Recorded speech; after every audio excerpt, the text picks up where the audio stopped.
Hey guys, welcome back to my channel. So this is a highly requested video that I know a lot of people have been asking me for, and it's how to take care of hyperpigmentation. So over the past few weeks, of course, I was doing videos on how to figure out what skin type you have and then how to also take care of that skin type.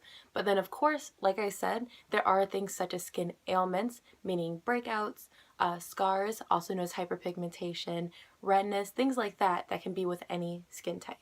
So I know a lot of people are dealing with scarring, which is a very common problem, and I'll be able to let you guys know how to take care of those things and why you're even getting scars to begin with. So to begin, let's actually talk about what hyperpigmentation is. So hyperpigmentation is basically your melanocytes have overproduced in an area that was damaged and it causes a dark mark. Melanocytes are your pigment color. So say there's an area of your skin that gets damaged, whether it was you fell or you had a pimple.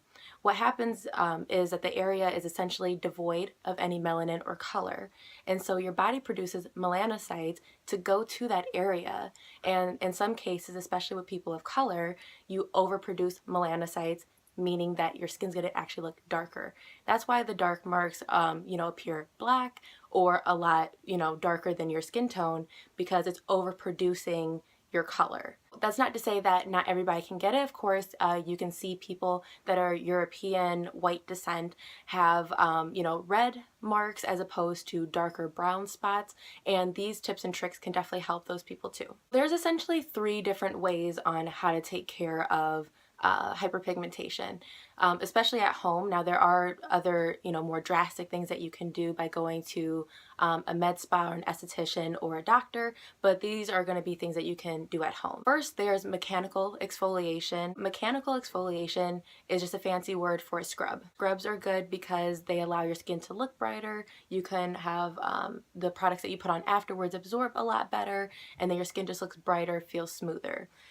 That also helps because as you're buffing the scrub in, you're actually removing the top layer of dead skin cells, and eventually you're going to lighten those areas, and then you're going to get back to a normal skin tone. I would say for mechanical exfoliation, especially if you don't want to strip your skin and cause any irritation, 3 to 4 times a week is fine.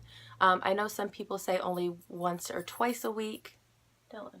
But I feel like once or twice a week is more ideal for people that aren't struggling with hyperpigmentation. If you have hyperpigmentation, then we're trying to actually attack it a little bit more aggressively. That way we can lighten those spots. These mechanical exfoliants can just be very basic as long as they have a scrubbing property. They don't need to have any bells and whistles. Like they don't need to have any additional ingredients in them to make them work. You just need to make sure that it is a scrub, it has a little bit of texture to it, and that it's not going to be too texturized or too harsh for your skin where you're actually feeling uncomfortable as you're rubbing it in. The second thing that you can do is chemical exfoliation. So with chemical exfoliation, we're talking about things such as peels. So there are 2 different types. There's BHAs or AHAs. Now, BHAs are fine, but they're more antibacterial. Those are things that are good for breakouts, such as salicylic acid, things like that. You're going to be wanting to find more AHAs, which are alpha hydroxy acids, because those are actually what helps lighten the skin. So it's good for people that have sun damage, people that have hyperpigmentation from scarring, things like that. AHAs can actually come in 2 different ways. I will have in the description box a few different ones. So one of my favorite ones actually is a mask where you use it once or twice a week. You let it sit on the skin for about 10 minutes and then you rinse it off. Or there's a different AHA where it's kind of like a Noxema pad where you wipe your whole face. You might feel a little bit of heat or a little bit of tingling. Then after about 15 minutes, you neutralize it with either a neutralizer that comes with the kit, or sometimes they neutralize with water and you just rinse it off. Lastly, there are topical treatments. So topical treatments meaning creams, moisturizers, oils, or serums. As I said actually in my last video with my haul, is one very important ingredient that you can get, especially if you're somebody that's looking for a more natural route. You can get licorice root. Now, licorice root is great for all skin types because it actually helps reduce redness, which, like I said, if you're, breaking out, especially if you're fairer skin, you can reduce the redness, but then it also inhibits melanin production. So what's great is that as it's lightening the scars that you already have, say you have a few breakouts, it actually helps control the melanocytes that go to that area, so you're actually preventing future scarring. So it's great because then you're reducing redness, you're reducing the scars you already have, but then you're also treating the pimples that you have and trying to prevent any scarring to ever happen. You don't have to, of course, get the very expensive one that I got, the $45 serum, although it works very well. I know that you can definitely go to Whole Foods, Trader Joe's, places like the Vitamin Shop, and be able to get licorice root as an oil or as like its own thing. And you feel free to mix that in with the moisturizer you're already using. That way you already have the moisturizer that you know works for your skin, but then you're also having the additional properties of lightening. Bearberry is also a good option. I haven't personally used it, but I know that on a lot of websites, and also what I learned in school is that it is really good at helping lighten any spots that you have. Also, you guys, I would stay away from hydroquinone. I know that a lot of products use it because it is a good lightener, but hydroquinone is essentially a skin bleach, and bleaches for skin do work. I mean, clearly if you're bleaching your skin, it's eventually going to lighten up the areas that are darker.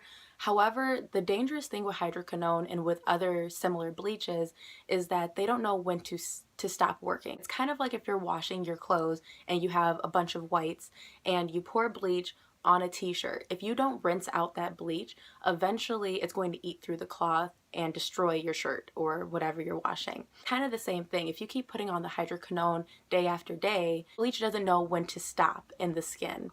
And so after a while, yes, the spots might get lighter. However, it might keep going because the bleach is never neutralized, and it might keep lightening the area and lightening the area. If you lighten your skin too much, one, you can cause a different skin tone, or you can actually cause hypopigmentation, which is essentially having white spots. And if you have white spots, there's no way for you to produce melanin in those areas again. If you lighten your skin to the point that it's damaged, there's no way for you to return pigment to it. There's so many other alternatives that you don't have to use hydroquinone. It's a skin bleach. It's been banned in so many other countries as being unhealthy. The United States still allows it to be used in products. It's just better to stay away from it, especially since there are alternatives. All right, thanks guys for watching. Of course, in the comments, leave any questions that you have about your skin type or anything that I didn't answer in this video. In the description box, I will be leaving the products that I recommend for each category. So a chemical exfoliator, mechanical one, a topical, all that good stuff. And thanks so much for watching. I love, love, love you guys.